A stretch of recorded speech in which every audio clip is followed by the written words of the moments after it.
Ada seorang wanita yang bersaksi kalau dirinya ini pernah merasakan dikunyah oleh iblis. Kejadian seperti ini mungkin ya terdengar gak masuk akal ya buat manusia seperti kita. Apalagi buat orang yang skeptis terhadap dunia supranatural. Tapi tetap aja ya, hal ini adalah kenyataan karena sudah banyak saksi serta ada dokter dan para peneliti yang berusaha mencari tahu penyebab kenapa wanita ini bisa dikunyah oleh sosok iblis. So, siapakah wanita malang yang satu ini? Lalu apa yang sebenarnya terjadi dengan wanita yang satu ini? Jadi, wanita ini bernama Clarita. Clarita sendiri memiliki masa lalu yang terbilang cukup kelam sekaligus tragis. Dia ini lahir tanpa pendamping sosok ayah, alias memiliki orang tua tunggal, yaitu ibunya sendiri. Ibunya sendiri berprofesi sebagai seorang dukun ilmu gelap, yang dimana karena hal inilah Clarita bisa terpapar dengan hal-hal goib serta ilmu magis. Namun sayangnya ya, saat Clarita berusia 12 tahun, sang ibu dinyatakan telah meninggal dunia. Untuk masalah meninggalnya ini tidak bisa diceritakan ya karena ya minimnya informasi. Tapi yang jelas ya, ketika dirinya ini sudah ditinggal ibunya, Clarita yang masih kecil harus berusaha untuk terus hidup sebatang kara. Clarita yang saat itu masih berusia 12 tahun hanya memiliki satu opsi supaya dirinya ini bisa terus hidup, yaitu dia harus menjadi pekerja seks serta menjadi penari erotis. Clarita biasanya itu mangkal di daerah pinggiran jalan serta barbar yang tujuannya itu untuk mencari pria hidung belang yang bersedia untuk menyewa jasanya. Pada bulan Mei tahun 1953, Clarita pada awalnya menjalani rutinitasnya itu seperti biasanya. Ia pergi ke bar lalu mencari pria hidung belang. Ya seperti biasalah dia melakukan kesehariannya ini seperti biasanya. Namun saat dia berpas-pasan dengan seorang pria yang ada di bar itu dan mulai menegurnya, Clarita mengira kalau orang ini adalah pria hidung belang biasa yang hendak menyewa jasanya. Tapi nyatanya Clarita salah besar karena orang yang dikira pria hidung belang ini nyatanya adalah seorang polisi. Oh ya, by the way ya, sebelum aku lanjutkan videonya ini, ada salah satu fun fact nih.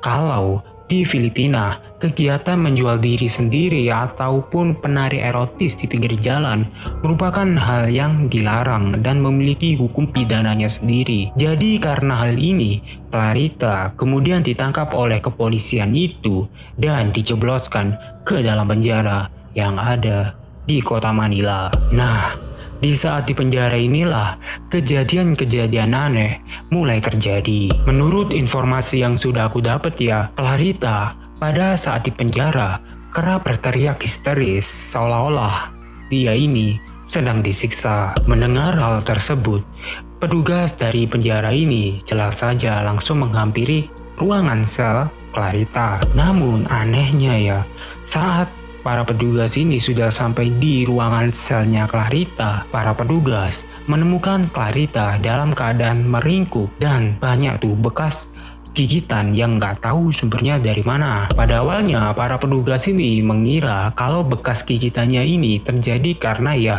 ulah Clarita sendiri yang kala itu sedang stres mungkin ya. Tapi melihat kondisi dari Clarita yang memiliki bekas gigitan di sekujur tubuhnya, terutama di punggungnya ya, jadi para petugas ini berpikiran ya, gak mungkin dong kalau Clarita menggigit tubuhnya sendiri. Saat para petugas ini menanyai Clarita apa yang sebenarnya terjadi, Clarita kemudian bersaksi kalau dirinya ini tengah diganggu oleh dua sosok iblis yang sedang meneror dirinya. Menurut pengakuan Clarita ya, dua sosok iblis ini memiliki perwujudan yang berbeda. Yang pertama, dia itu memiliki tubuh yang tinggi serta badan yang besar. Dan juga ya, tubuh dari iblis yang pertama ini memiliki bulu yang sangat lebat. Lalu untuk iblis yang kedua ya, dia ini memiliki postur yang sama seperti manusia pada umumnya. Tapi dia ini memiliki wajah yang sangat rupawan serta memiliki kumis yang sangat lebat. Mendengar hal tersebut,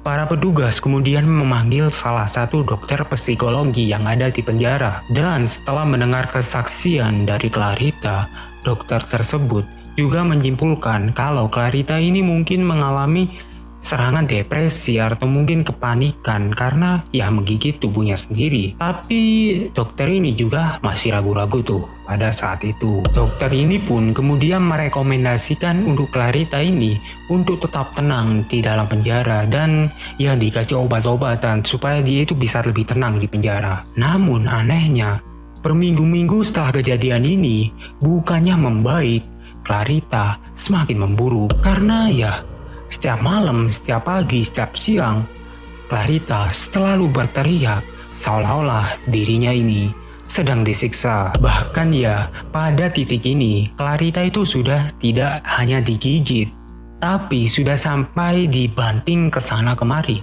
Seolah-olah monster ini atau iblis ini sangat membenci tubuh Clarita. Hal ini tentu saja membuat gaduh satu penjara tuh, dan membuat salah satu media lokal mengangkat kejadian ini. Saat kabar mengenai kejadian-kejadian yang dialami oleh Clarita ini sudah mulai terdengar oleh wali kota yang ada di Manila pada saat itu, sang wali kota kemudian merekomendasikan supaya Clarita ini sementara ini dikeluarkan dari penjara, yang tujuannya itu untuk menyembuhkan mental Clarita yang dikira saat itu memiliki gangguan kejiwaan. Namun, saat para petugas ini mau mengeluarkan Clarita dari ruangan selnya ini, tiba-tiba mulai muncul tuh banyak luka-luka seperti gigitan yang muncul di sekujur tubuh Clarita. Saat Clarita ini sudah berhasil ditenangkan dan serangan-serangan itu sudah mulai reda, Clarita diminta untuk menggambar sosok yang tengah mengganggunya ini dan ditunjukkan untuk kepada sang wali kota ini. Namun, saat Clarita ini hendak menggambar makhluk yang mengganggunya, Clarita selalu aja mengambil kertasnya dan memakannya, atau mungkin dia itu akan mengambil pensilnya dan melemparnya seolah-olah gak mau menunjukkan sosok monsternya.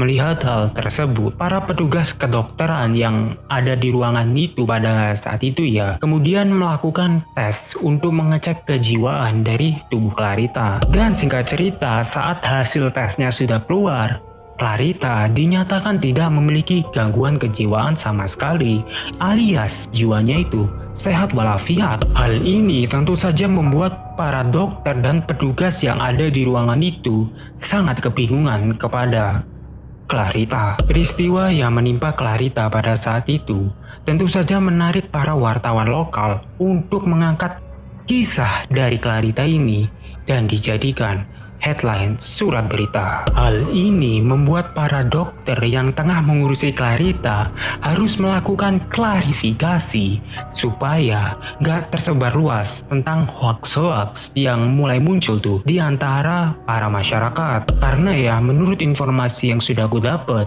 banyak yang bilang tuh kalau penjara yang tengah ditinggali oleh Clarita pada saat itu ternyata sudah dikutu. Padahal ya nyatanya penjaranya itu fine-fine aja, tapi Claritanya inilah yang sedang bermasalah. Saat sedang melakukan konferensi pers pada saat itu, Clarita tiba-tiba berteriak seolah-olah sedang sangat kesakitan pada saat itu. Dokter yang tengah mengurusi Clarita yang ada di sekitar Clarita pada saat itu ya, jelas saja semakin kebingungan dengan reaksi yang ditimbulkan Clarita pada saat itu. Karena ya menurut para dokter yang mengurusi Clarita pada saat itu, Clarita sebelumnya itu nggak pernah berteriak segila ini ataupun sekeras ini. Bahkan ya para dokter ini mulai mengira kalau Clarita ini mungkin aja bisa mati karena berteriak dengan cara yang tidak normal.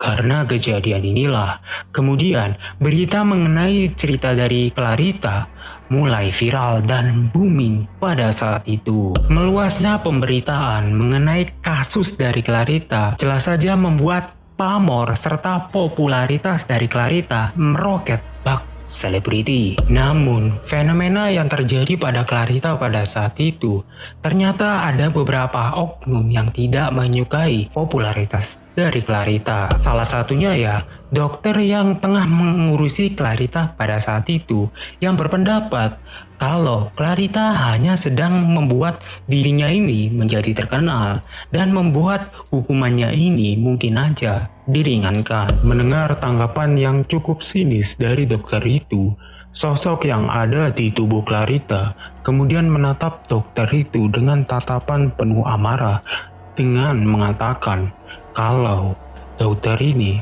gak akan lama hidup di dunia. Dan bener aja ya, keesokan harinya dokter ini ditemukan meninggal dunia di dalam apartemennya. Dokter tadi ternyata bukan merupakan salah satu atau mungkin korban terakhir dari teror yang diberikan iblis yang ada di tubuh Clarita. Nyatanya ya, ada salah satu orang lagi yang mengalami kejadian yang serupa. Jadi dalam satu kesempatan ya, salah satu petugas senior yang ada di penjara tempat Clarita sedang dipenjara ini secara sengaja menendang tubuh Clarita.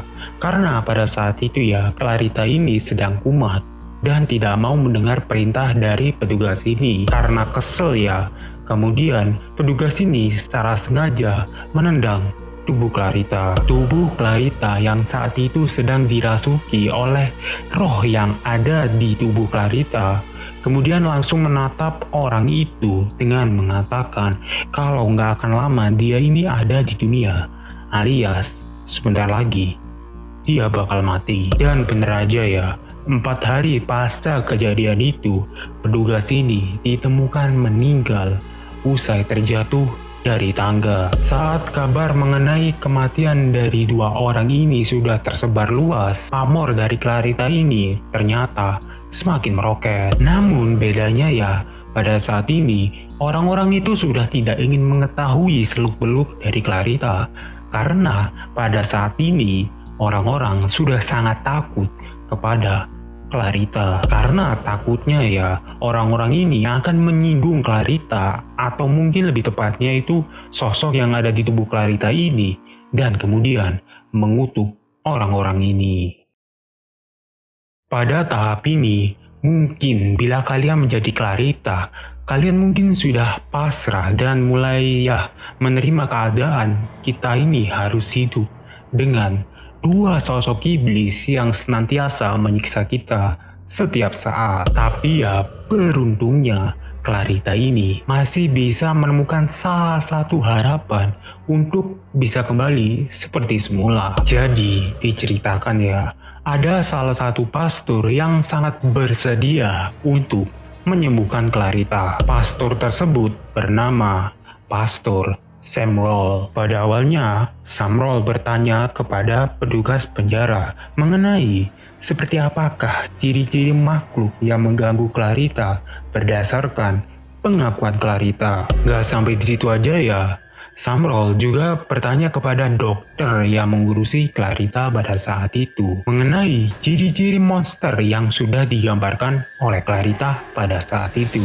dan kemudian mencocokkan bekas luka gigitan yang ada di tubuh Clarita dengan bentuk gigi makhluk yang sedang mengusik Clarita. Singkat cerita ya, setelah melakukan wawancara dengan petugas dari penjara yang ada di penjara itu, Pastor Samroll kemudian meminta izin kepada pejabat yang ada di penjara itu untuk melakukan sesi ritual pengusiran setan. Tanpa berpikir lama ya, para pejabat itu mengizinkan sang pastor untuk melakukan ritual itu, yang tujuannya itu untuk mengusir makhluk itu supaya ya bisa tenang kembali seperti semula. Clarita juga bisa hidup normal. Setelah mendapatkan izin tersebut, Pastor Samroll kemudian melakukan ritual pengusiran setan kepada tubuh Clarita. Ritual ini memakan waktu selama 3 hari itu, yang tentu saja di dalamnya itu penuh dengan drama serta kejadian chaos yang ya sangat sulit dijelaskan. Menurut informasi yang sudah aku dapat ya,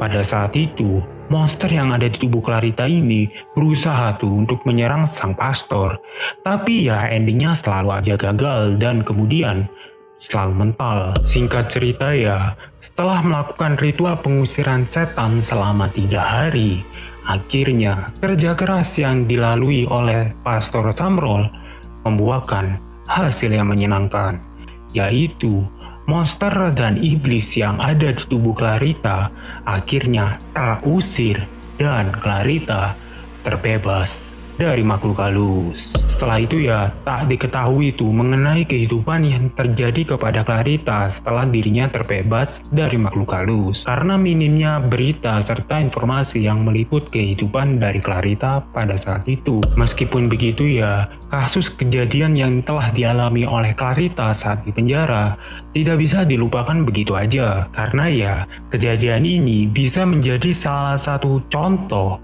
kalau sebaiknya ini kita tidak usah berurusan dengan black magic ataupun ilmu gelap. Dan hal ini juga dipercayai oleh masyarakat Filipina. 911, what is your emergency? Yes, I need a police officer over here at 7th Corner. What's going on? I've got 2 teenage daughters, and I just got home from work. They were physically fighting with each other, and one of them kicked a hole in a door. And they're 12 and almost 14, and the 12-year-old is completely out of control, and I physically, if she's as big as I am, I can't control her. Okay, did you want us to come over to shoot her?